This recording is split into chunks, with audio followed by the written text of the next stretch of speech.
Hello, welcome once again to It's a Frankly Harry podcast. I'm your host, Frank Weber. So glad you could join me in the forest one more time for this Christmas edition of the show for Christmas 2025. And I want to say to you, Merry Christmas to you and all your family and loved ones, friends, what have you.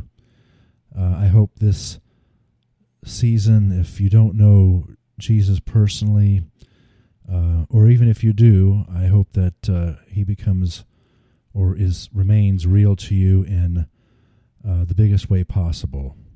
And he is the reason for the season and the reason that we celebrate God being with us, showing us who God is, and then giving us a path to relationship and salvation is what it's all about for me. And that's just sharing a little bit of my faith with you this season. And I hope you have just a wonderful and blessed time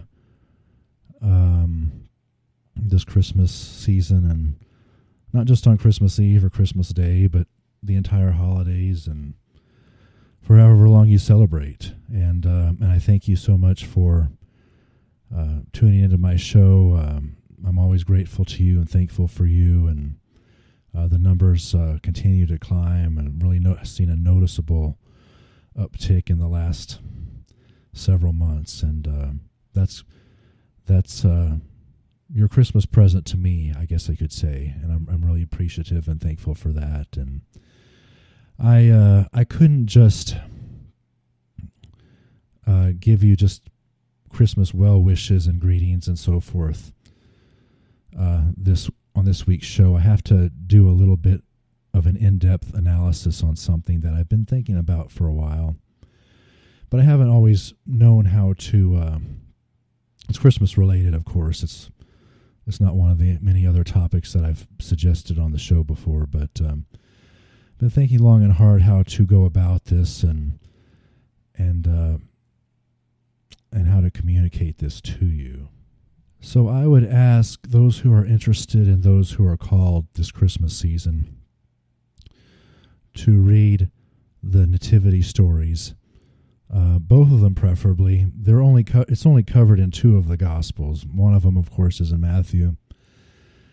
The other is in Luke. And I take a lot of great interest if you're in relationship with Jesus and he's meaningful to you, it makes sense that you would want to know as much as possible about him and all the things that happened back in the day during the story of the Nativity. And so I would ask you and maybe encourage you to read those stories this Christmas. It was a very different time back then, technologically for sure, but also in terms of other things like travel and communication. I don't know if any of us, if we could travel back in a time machine, could really grasp how different many things were in that era. And it was obviously a different time, and the Nativity has always given me a little bit of an extra interest in it's got a lot of stories surrounding it, backstories, side stories, and even forward stories. What happened after Jesus' birth, for instance, and the years, his childhood years, that sort of thing. Lots of different stories. Many of them are covered in the Bible and in the Gospels, but some of them aren't. And I don't have time to cover all of them here, of course, in my short little show like this. But I get concerned because I've been kind of in recent years, I've been kind of I kind of challenge certain traditions and theologies that are out there. I'm not trying to point fingers at anybody, believe it or not, and I'm not saying that certain people are necessarily wrong. In recent months, I've kind of moved a little bit away from that. And now I kind of still not really a big fan of like organized religion, even though I'm a believer in Christ, because a lot of times they will teach things that are very much on a surface level. And a lot of times other agendas get involved with you really being able to know Christ fully and what his story exactly is or was back at this time 2,000 years ago. And the Nativity story, of all the stories in the Bible, it covers all those things: theology, tradition, usually surface coverage. If you go to a service or mass this season, you'll probably get surface coverage of the story again.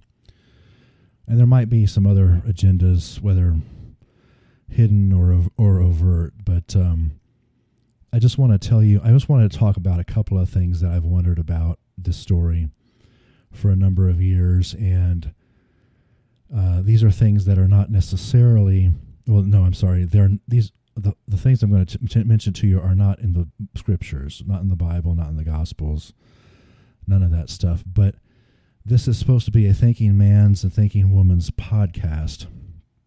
And I do believe that the miracle of his birth, the miracle of his virgin birth, and then the fact that he made himself into a man to be with us, God with us, and that's the miracle part of it. But then there's also a logical and reasoning side to my faith and to the Christian faith that I think often gets overlooked. So anyway, that's plenty of explanation there. Let me go ahead and explain certain things to you. I just read through both of the accounts. Again, there's one in Matthew, Gospel of Matthew, and one in the Gospel of Luke. And there was a thing, of course, Joseph, who was Jesus' earthly father, raised him as his own, wanted to divorce Mary because apparently she had not been faithful to him, and nobody knows where this child came from, and he could do that by way of the Jewish law. But what you sometimes don't hear is that she also could have been stoned to death. They do sometimes cover this topic in churches, but she could have actually been stoned to death because of having a baby out of wedlock. You may or may not hear about that this Christmas. So with all the potential conflicts and bumps in the road that Joseph and Mary faced in the story, one of them was from within their own culture right there. The other thing that I find interesting about it is, and you may or may not hear about this, but Joseph was significantly older than Mary. And I don't know, let's see, she was like 13 or 14. He was probably at least in his 20s, from what I understand. That was, of course, the way the culture worked back then, both in Israel and throughout the Middle East. And to my knowledge, there's places still in the Middle East that still have that custom or tradition. But for some reason, I can see like certain people in Western society, if they knew about that and took the time to tell you about that, I could see them kind of bitching and saying like that's absolutely wrong and that should never have happened, and that's childhood rape or slavery or some other crazy story that they could bring up to you. But the fact of the matter is that was the way it was back then, and you shouldn't have to. Nobody's ever had a problem with that story, even though it's different nowadays in Western culture.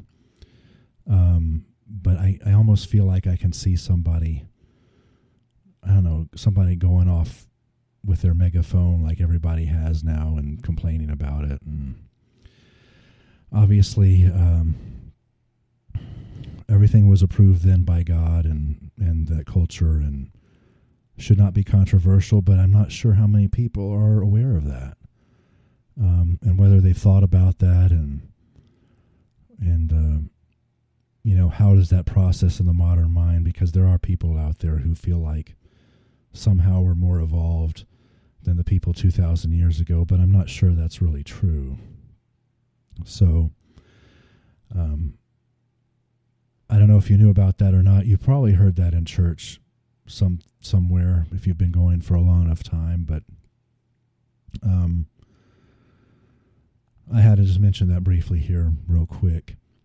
Now, before I get into one last topic I want to cover on this today, by the way, the Nativity and Merry Christmas and all that, that's pretty much the only subject I wanted to cover, but I just went outside to get the mail, and we send people some Christmas cards, and a lot of them send us cards and greetings in return.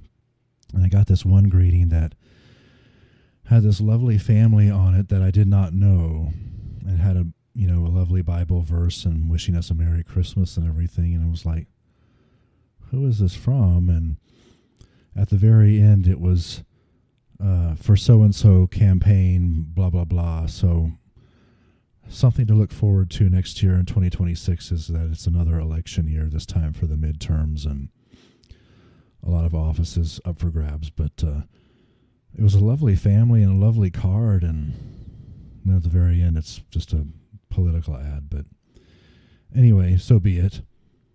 The last topic that I wanted to talk about is an after story regarding the Nativity. And this is a real thinking man's story. I don't know if people have ever thought about this long and hard or very deeply. It's very difficult sometimes to talk to people of certain theologies and traditions because that's all that they know and they haven't been taught anything else. And I haven't really been given any good reasoning or logic as to why this might be, but there is a tradition by a lot of people out there who suggested that after the birth of Christ, that Joseph and Mary remained chaste for the rest of their lives, never really consummated their marriage, and therefore never had any children. As would be expected in that culture and society back then, where having children of your own was very important. And I mean, obviously they had Jesus, and that was a great blessing to them, but you would have thought that they would have had an actual full marriage with children of their own. I don't really see what purpose I don't see the purpose with Joseph and Mary remaining chaste throughout the rest of their lives.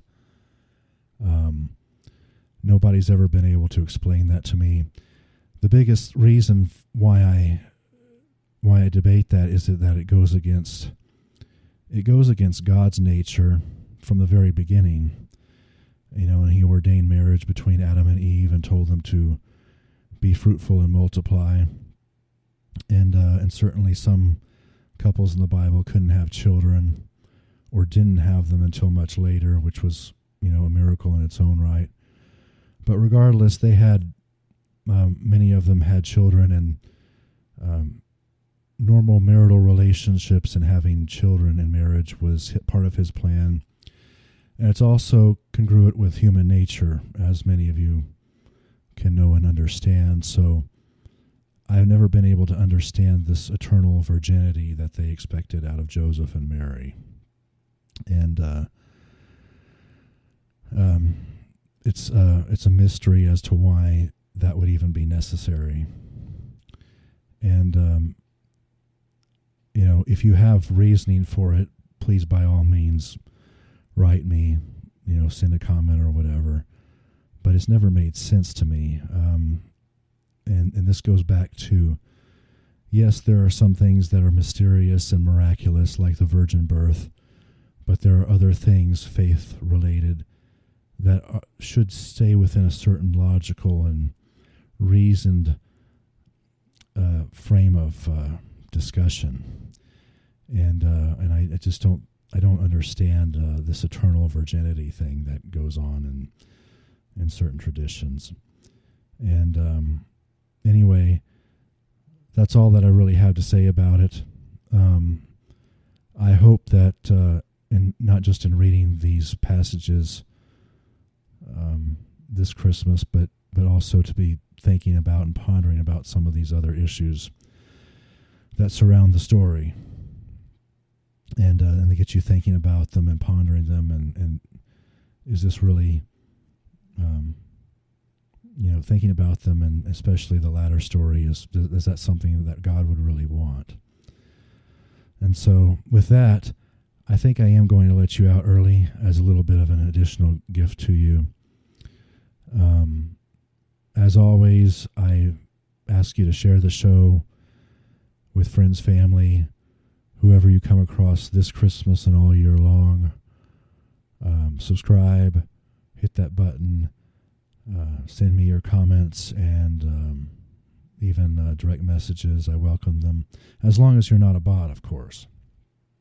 And I hope, again, you have a terrific Christmas time. Have a lot of great time with your family.